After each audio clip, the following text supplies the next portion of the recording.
Assalamu alaikum wa rahmatullahi wa barakatuh. Welcome to today's reflections on this, the 23rd of May 2026. We're going to be continuing with our study of the book Morality in the Quran by Shaykh Muhammad Abdullah Draz, uh, continuing on from chapter on responsibility, page 32. Legal foundation. No one will have to account for his actions without having been informed of the rules first. Information is provided internally and externally. Moral rules that are inscribed within us, that is, those which yield to our natural faculties, can be considered universal. Everyone is privileged in this way, so that responsibility is universally established within a common framework. This is insufficient to establish our responsibility towards God, which demands particular and explicit instruction. Thus, we read in the Quran, and it is not for Allah to misguide the people after guiding them until He has revealed to them what they should heed. Surah Al-Tawbah, that's Surah 9, Ayah 115. And nor do we chastise until we have sent a messenger. Surah Al-Isra 17, verse 15. And your Lord never destroyed towns first without sending to its core a messenger to recite our signs to them. Al-Qasas, Surah 28 and Ayah 59. This principle of education is justified by God's grace to protect man from using his reason to reject God. The preoccupations of daily life, combined with weakness in our moral, will our morale will obscure our inherent light. In recognition of these two realities and to alleviate their influence on our moral development, God has strengthened our natural light with that of revelation. Thus, God has made it an obligation upon himself to instruct men before calling them to account. The existence of laws is not enough, nor is providing messengers to proclaim them. The teaching must reach people and must be capable of awareness. Three categories of people are therefore exempt from responsibility: the sleeping until they wake, the insane until they are cured, and children until they mature. The last of these does not preclude children from being taught responsibility, but rather it emphasizes the responsibility of those who care for them, as well as those who influence the environments in which they live. So we are all responsible before the law and before God, except for the person who is sleeping until they wake up, a person who is insane and are not capable of their own capacities, and children until they mature, which interestingly is very similar to what we have within our legal system in this country. Therefore, the law has to be made available. One must be in the correct state to receive it, and it must have been brought to one's attention for the conditions of responsibility to be satisfied. This Quran has been revealed to me so that I may warn you by it, and whomsoever it reaches. Surah Al-An'am, Surah 6, Ayah 19. Moreover, one must be in a state of remembrance, perspective of divine justice. Forgetfulness is a natural phenomenon which does not result from an intentional act or a personal fault. So long as we mend our ways, when we realize our mistake, we are not responsible. Thus we pray, Our Lord, do not take us to task if we forget. Surah Al-Baqarah, Surah 2, Ayah 286. And to which the Prophet assured, God said, Yes, I have promised. C. The internal aspect of an action. Our relationship with the law is one of knowledge. That with action is of the will. Our conscience holds this dual relationship simultaneously. We may know the law, but decide not to conform. All involuntary action is removed from the realm of responsibility. In Quranic terms, it does not constitute something that the soul has earned. In order for us to be morally responsible for an action, that is, for it to merit for it to merit or blame. We must perceive of the action in the same way as a legislator. Morally, there is no obedience or disobedience unless there is complete correspondence between the action as it was commanded or forbidden and the action as it was performed. For example, to kill a person instead of an animal target. The intention of the voluntary act was not to kill a human. One cannot be held morally responsible under such circumstances. And this is why, even within our legal system in the UK, there is a difference made between what is called murder and what is called manslaughter, or in America, between first degree and second degree homicide. Similarly, in what is taught within Islam, Allah does not take you to account for the literal expressions of your oaths, but He will take you to account for what is in your hearts. Surah Al-Baqarah, Surah 2, Ayah 225. This demonstrates that the act must be voluntary and deliberate in order to warrant moral responsibility. Both the natural and moral qualities of an action have to be intentional. Good faith can only be determined through the appreciation of sincerity and insincerity. Sincerity of intention ensures that we do not develop secondary intentions, which are premeditated justifications to obscure another deeper intention. The secondary intention does not absolve from moral responsibility. If I am convinced wholeheartedly that I am not violating the law, there can be no reproach, even if my actions are misguided. The Quran states, "Your Lord is better acquainted with what is in your inner selves. If you are righteous, then He is towards those who turn to Him forgiving." Surah Al-Isra 17, Ayah 25. Intention must be complete. That is, the will envisages not only the natural characteristics of the objects, but also its moral characteristics as they have been conceived by the legislator. Any divergence is deemed an involuntary error. The Quran states, "And there is no blame on you in what you mistook, but only for the deliberateness in your hearts." Surah Al-Azab, which is Surah 33, 5. So you see, this is the same principle that you find within our own legal system in the United Kingdom, where, yes, something is criminal, and even you might still be convicted of a crime even within our legal system, but there will be a difference between how you are convicted if you are deliberately doing harm and if you are accidentally causing harm through maybe your negligence and stuff.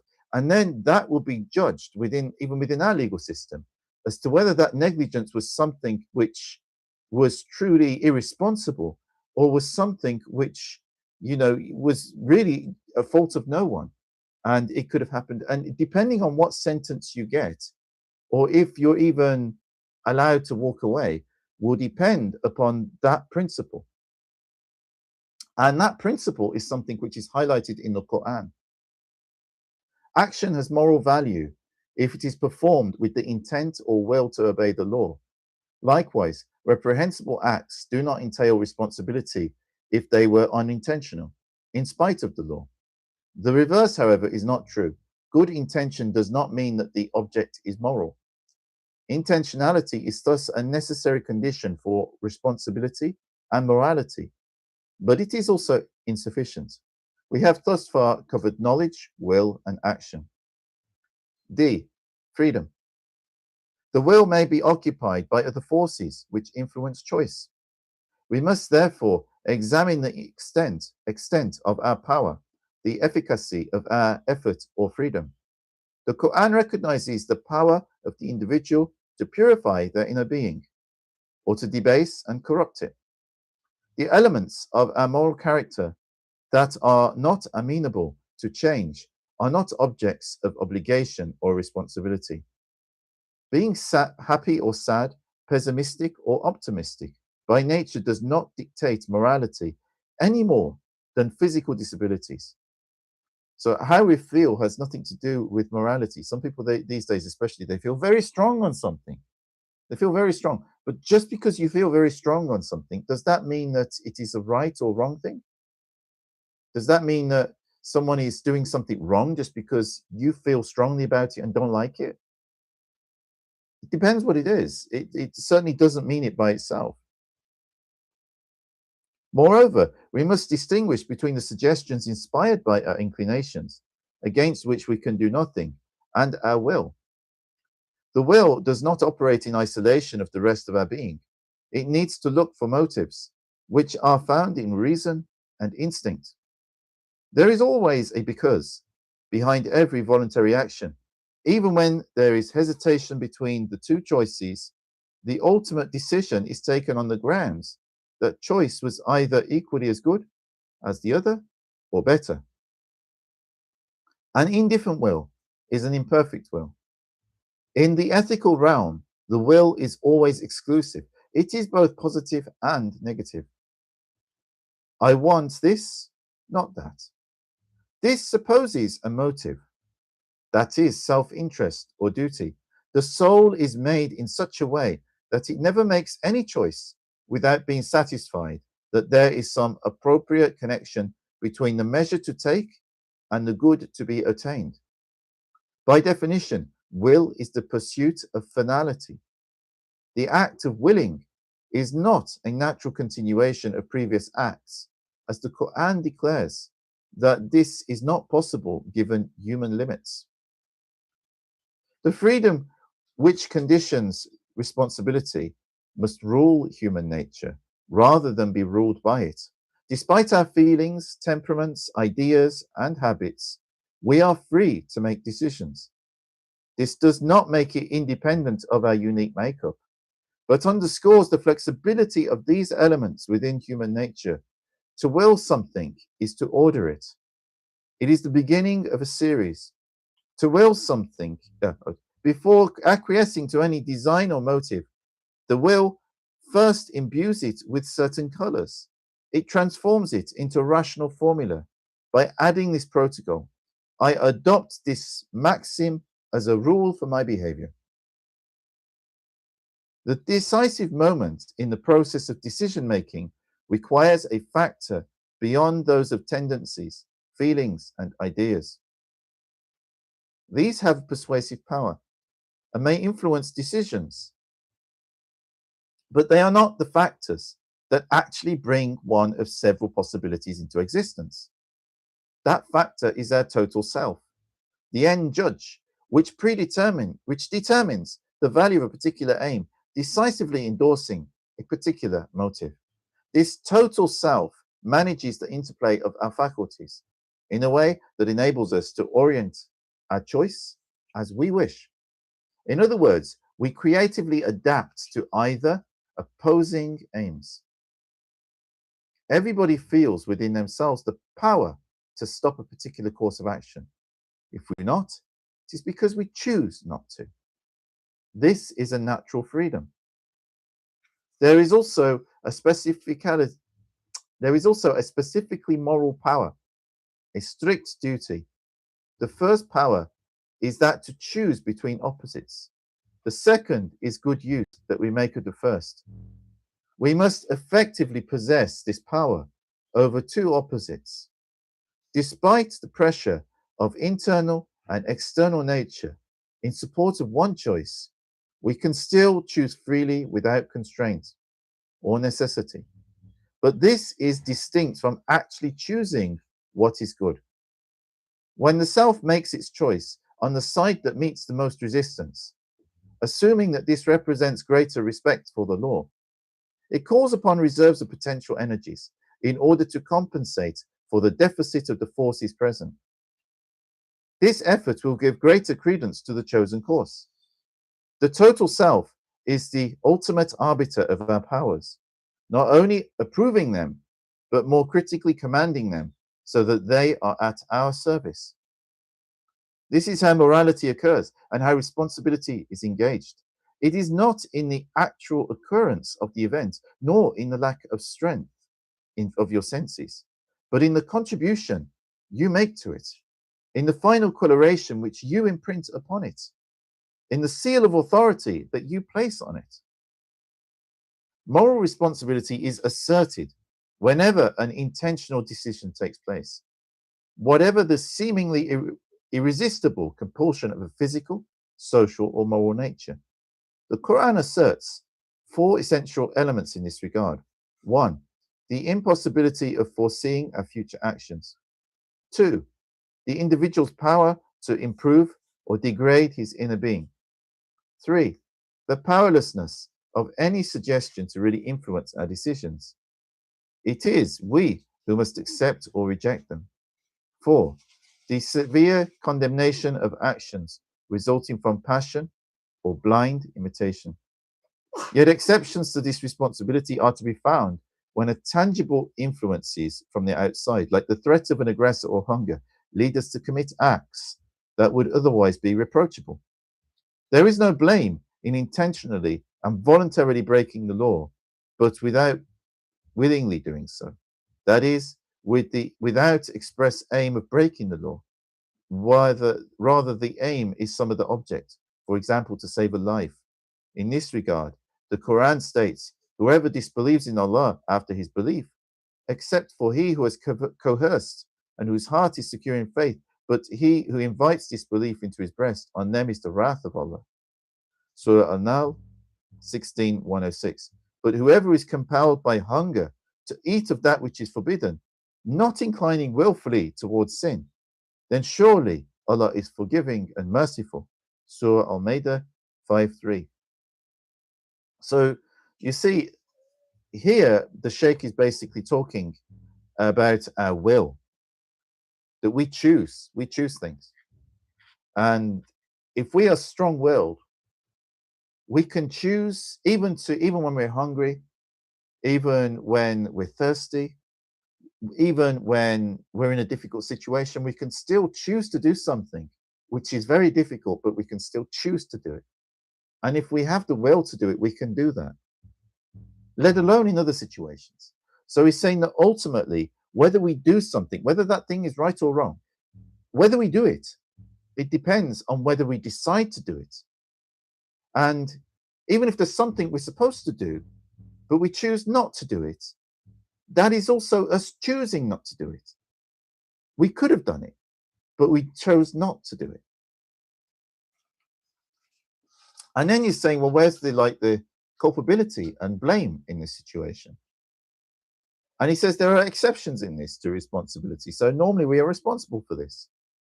But these exceptions might be in extenuating circumstances. So for instance, if you are imprisoned by someone or a group of people, and they're threatening to kill you, and in that situation, you say something to save your life that's not true, Allah is forgiving. Or if you are starving, and in that really starving, like you haven't eaten for days, and there is some food, but the only food that's available is something which is haram, or something to drink, and it's haram. In that extenuating circumstances, that extreme situation, if you ate or drank those things, there is no blame on you in that situation. But these are extreme circumstances. These are not normal circumstances. And also, there's a precedent here that, as the Shaykh continues, the preservation of life is required by our instinct and commanded by moral law. Thus, yielding to vital necessity may mean relinquishing one's duty to perform another, which conditions all other duties. In other words, if one rule goes against another rule, but you're breaking that other rule because it's to save life, the saving of life takes precedence over the other rule.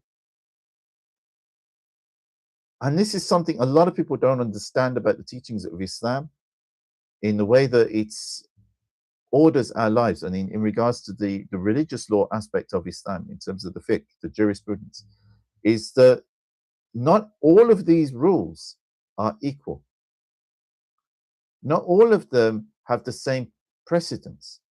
It depends upon the circumstances in which we're in. It depends upon what we are facing. And that's why only with learning and the right kind of teaching, we be able to balance these things. Otherwise, people can make huge mistakes in the way that they actually implement this guidance. And the Shaykh continues, exceptions, however, are not valid for murder or theft or rape under compulsion from an outside force, even at the cost of one's own life. Because there's no need to do any of those things. They're evil, they're wicked things. No matter what the situation is, there's no reason to do it. There's no forgiveness for doing something that consciously requires you to do something so evil to someone else. This is because although life conditions all of the duties, it does not occupy the highest duty. Faithfulness to convictions is even higher than calling for humanity to guard its dignity. Moreover, it is possible that we exaggerate the risks of a situation, or that we repeat an action that was first accepted due to serious threat, but in which we found some pleasure or benefit. Erring on the side of endurance and self-sacrifice to avoid the implications of these prospects is recommended. It is clear that action, even under extreme pretexts, is too complex to garner acquittal, but rather it is encompassed by forgiveness and clemency in the Quran. The will in the Quran is presented as free and autonomous in its relationship with internal and external acts of nature. However, this does not mean that the author of nature is irrelevant to our activity. God created all the energies in the universe, including our faculty of our will, according to a well-established plan. He knows in advance how each of them is going to work and which events are going to be produced from the way that they work. But it is not revealed whether or not God intervenes in the functioning of all these forces once they have been set in motion. Predestination means divine foresight, i.e., not like some people understand fate, that things are just how they are, but that God already knows. The Quran states that God has created everything. It also states Allah does not wrong anyone by so much as the weight of an atom. Surah Al-Nisa, Surah 4, Ayah 40. And surely Allah does not wrong people in any way. Rather, it is people who wrong themselves. Surah Yunus 10:44. This means that God gave us the means that are necessary to undertake our duty. In other words, our will yields the divine will with respect to efficacy and the achievement of results. Thus, to procreate is not to give life to the embryo, and plant seeds, it is not to cause the seeds to grow. Our will depends on creation for its very existence, and the way in which we exercise it is also dependent on divine authority. If the will could free itself from this order, there would be multiple orders within the supreme order. The unity of the universe requires and proves for the unity of its direction.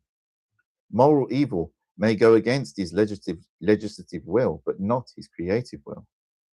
Our acts are always in agreement with the divine law. No supernatural act prevents them. In addition to this negative agreement, God has also surrounded our faculty of choice with powerful complex apparatus from which all decisions emanate. Our intelligence, senses, tendencies, attractions, spiritual values, as well as the inner light of the conscience and the outer light of revealed and non-revealed teaching. Any decision, good or bad, is like a debiting transaction out of the vast account which God has put at our disposal in the internal and external nature. Justice demands that this human power be available to every person. However, it does not preclude that God has placed all people in equally favorable conditions for them to will what is good. Innate characteristics impact our decisions and judgments. The Quran classifies people as rightly guided or misguided, both owing to their respective states to God. In the Quran, God intervenes in positive and concrete ways when needed in order to remove certain people from evil temptations, prevent them from indecency, and to strengthen their resolution. The invitation to peace is universal, but guidance is reserved for whoever God desires. Thus, noble souls acknowledge that any good they perform is due to God, and they seek his continued support. But this good is not granted with partiality or arbitrariness. Instead, it intervenes in favor of people who are worthy, grateful, pursuing and inviting it. Those who reject faith are likewise abandoned, since intervention cannot be futile. In other words, those who are led astray have chosen corruption, while those he guides return to him consistently. Moreover, such divine interventions do not affect the moral action directly, overriding human will. Only supports are provided to ease our efforts so that our soul can soar, but the final decision remains ours. The same is true of those who are left to wander in darkness.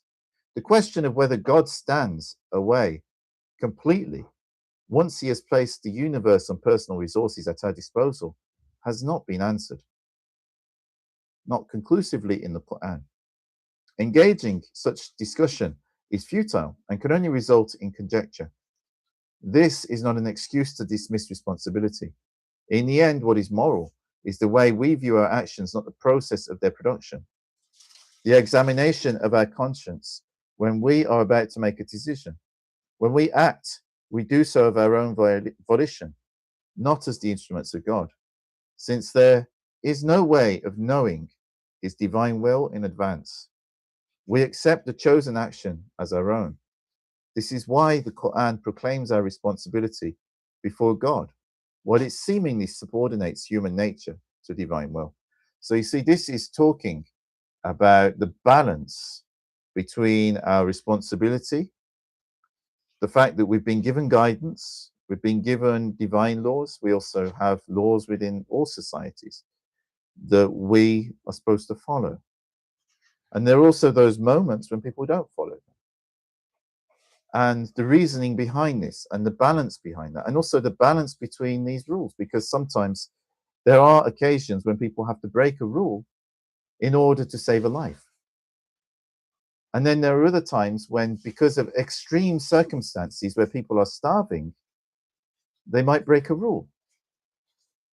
But then it's like they're doing that because they're in a very difficult situation.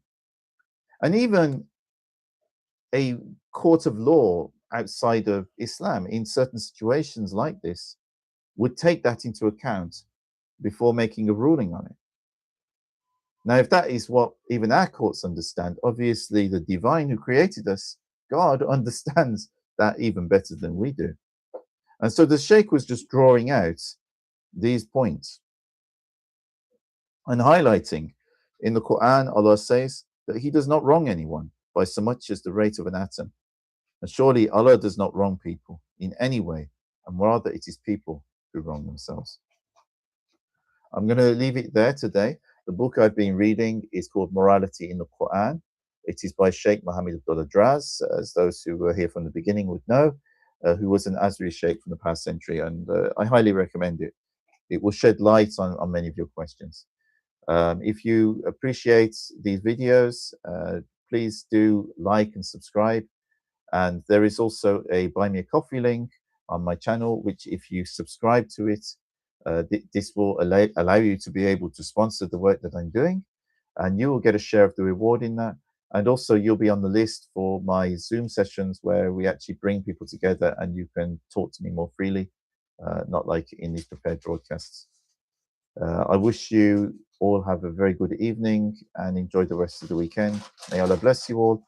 Assalamu alaikum wa rahmatullahi wa barakatuh.